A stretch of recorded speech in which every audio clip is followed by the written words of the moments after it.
నిందల్లో అవమానాల్లో ఉన్నావా? ఈ యొక్క వీడియోని ఆఖరి వరకు కూడా వీక్షించు.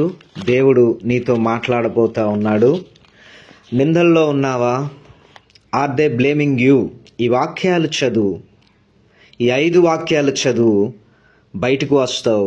దేవుడు నిన్ను బయటకు తీసుకొని వస్తాడు. ఈ యొక్క వీడియోని వీక్షించే ముందు దేవుని యొక్క మహాకృపను బట్టి నేను మీకు తెలియపరుస్తున్నాను. ఈ రోజున మిమ్మల్ని అనేక మంది నిందిస్తున్నారు, అవమానపరుస్తున్నారు, కోప్పడుతున్నారు, బాధిస్తున్నారు, వేధిస్తున్నారు, వెలివేస్తున్నారు. మనుషులు విరోధులుగా మారి నిన్ను చాలా ఇబ్బంది పెడతా ఉన్నారు. అయితే దేవుడి రోజున నీతో పరిశుద్ధ గ్రంథంలో నుండి మాట్లాడబోతా ఉన్నాడు. ఈ యొక్క మాటలు మిమ్మల్ని ముందుకు తీసుకొని వెళ్తాయి. మిమ్మల్ని దేవుడు ఆశీర్వాదకరంగా మారుస్తాడు. నీ వాక్యమే నన్ను బ్రతికించి ఉన్నది, నా బాధల్లో నాకు ఇది నెమ్మదినిస్తున్నది. ఆయన తన వాక్కును పంపి వారిని బాగు చేసెను, వారు పడి ఉన్న గుంటల్లో ఉన్న ఆయన వారిని పైకి లేవనెత్తెను. ఈ లేఖనాల ప్రకారం ఈ మాటలు నిన్ను బాగు చేసి నీకు ఓదార్పునిచ్చి నిన్ను బ్రతికిస్తాయి. కాబట్టి నిందల్లో, బాధల్లో, అవమానాల్లో ఉన్న నీతో దేవుడి రోజున మాట్లాడాలనుకుంటున్నాడు. మొదటిగా యెషయా గ్రంథం 41వ అధ్యాయం 11 నుండి 13 వచనాలు ధ్యానం చేసుకుందాం. యెషయా గ్రంథం 41వ అధ్యాయం 11 నుండి 13 దాకా ధ్యానం చేసుకుందాం. నీ మీద కోపపడిన వారందరూ సిగ్గుపడి విస్మయం పొందెదరు. నీతో వాదించు వారు మాయమై నశించిపోవుదురు. నీతో కలహించు వారిని వెతుకుదువు గాని వారిని కనుగొనలేకపోవుదువు. నీతో యుద్ధం చేయవారు మాయమై పోవుదురు, అభావులగుదురు. నీ దేవుడైన యెహోవానకు నేను భయపడకము, నేను నీకు సహాయం చేస్తానని చెప్పుచు నీ కుడి చేతిని పట్టుకొనుచున్నాను. చూడండి, ఈ రోజున నీ మీద అనేక మంది కోప్పడుతున్నారు. అయితే నీ మీద ఎవరైతే కోప్పడుతున్నారో వాళ్ళు సిగ్గుపడి విస్మయం పొందుతారు, అంటే ఆశ్చర్యపోతారు. దేవుడు వారికి సిగ్గును కలుగు చేస్తాడు. నీతో వాదించు వాళ్ళు ఎవరైతే ఉన్నారో వాళ్ళు మాయమైపోయి నశించిపోతారు. అలాగే నీతో కలహించు వారు ఎవరైతే ఉన్నారంటే నీతో గొడవ పెట్టుకునే వాళ్ళు ఎవరైతే ఉన్నారో నువ్వు ఒక రోజున వెతుకుతావు కానీ వాళ్ళు నువ్వు కనుక్కోలేవు. ఎందుకంటే కలహించు వారు ఎవ్వరు నీ ఎదుట నిలవబడలేరు. దేవుడు వారిని నీకు కనపడకుండా పంపించేస్తాడు. నీతో యుద్ధం చేయవారు మాయమైపోదురు, అభావులవుదురు. నీతో ఎవరైతే నిర్నిమిత్తముగా యుద్ధం చేస్తున్నారో, ఒకవేళ కోర్టులో కేసేసి పోలీస్ స్టేషన్కి వెళ్ళి లేకపోతే ఏదైనా ఒక వాదన తీసుకొని వచ్చి నీతో యుద్ధం చేయాలనుకున్న వాళ్ళు ఎవరైతే ఉన్నారో వారు మాయమైపోతారు, అభావులవుదురు. అంటే వాళ్ళు ఇక ప్రియా దేవుని బిడ్డలారా సిగ్గుపడి వాళ్ళందరూ కూడా అభావులవుతారు, అనగా సిగ్గుపరచబడతారు. నీ దేవుడైన యెహోవానకు నేను భయపడకము, నేను నీకు సహాయం చేసేదనని చెప్పుచు నీ కుడి చేతిని పట్టుకొనుచున్నాను. దేవుడు నీ కుడి చేతిని పట్టుకుంటున్నాడు, నీకు సహాయం చేస్తాడు. కాబట్టి నీతో వాదించేవాళ్ళు, కోప్పడేవాళ్ళు, కలహించేవారు, యుద్ధం చేసేవాళ్ళు ఎవరైతే ఉన్నారో వాళ్ళందరి పేర్లు రాయండి. దేవుడు వాళ్ళు మాయమైపోయినట్లుగా నువ్వు కనుక్కోవాలనుకున్నా కనుక్కోలేనంత దూరంగా పంపిస్తాడు. సిగ్గుపడతారు, అభావులవుతారు, అవమానపరచబడతారు. దేవుడు నీకు సహాయం చేస్తాడు. కాబట్టి దేవుడు నీకు తోడై ఉంటాడు. అలాగనే 2వ వాక్య లేఖనాన్ని కూడా ధ్యానం చేసుకుందాం. యెషయా గ్రంథము 54వ అధ్యాయం 14, 15, 17 వచనాలు ధ్యానం చేసుకుందాం. యెషయా గ్రంథం 54వ అధ్యాయము 14, 15 వచనాలు చూడండి. నీవు భయపడనక్కరలేదు, బాధించువారు నీకు దూరముగా ఉందురు, భీతి నీకు దూరముగా ఉండును, అది నీ దగ్గరికి రానే రాదు.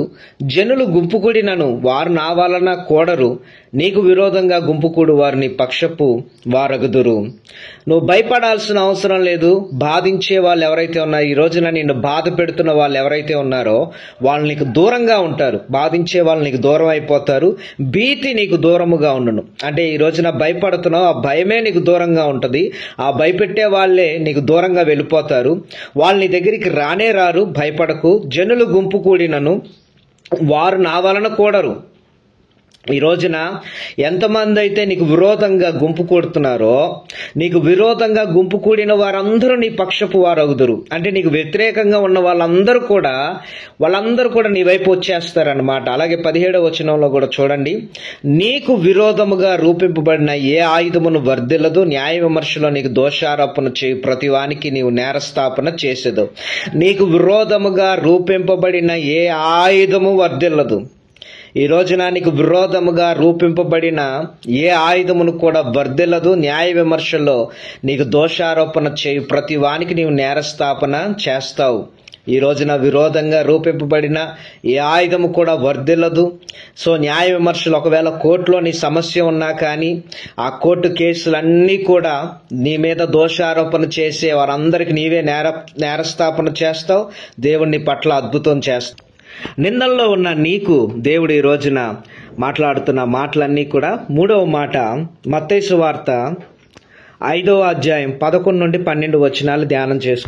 మత్తయి సువార్త 5వ అధ్యాయం 11-12 వచనాలు. నా నిమిత్తం జనులు మిమ్మల్ని నిందించి హింసించి మీ మీద అబద్ధముగా చెడ్డ మాటలెల్లా పలుకున్నప్పుడు మీరు ధన్యులు, సంతోషించి ఆనందించుడి, పరలోకమందు మీ ఫలం అధికమగును. ఈలాగన వారు మీకు పూర్వమందున ప్రవక్తలను హింసించరి.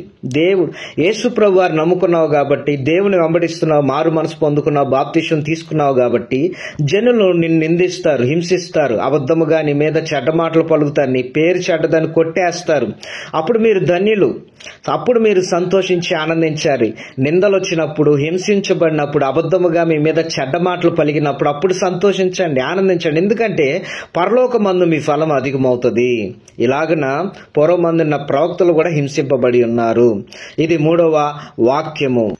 అలాగనే నిందల్లో ఉన్న నీకు దేవుడు మాట్లాడుతున్న 4వ దేవుని యొక్క వాక్కు యెషయా గ్రంథం 60వ అధ్యాయం 14వ వచనం ధ్యానం చేసుకుందాం.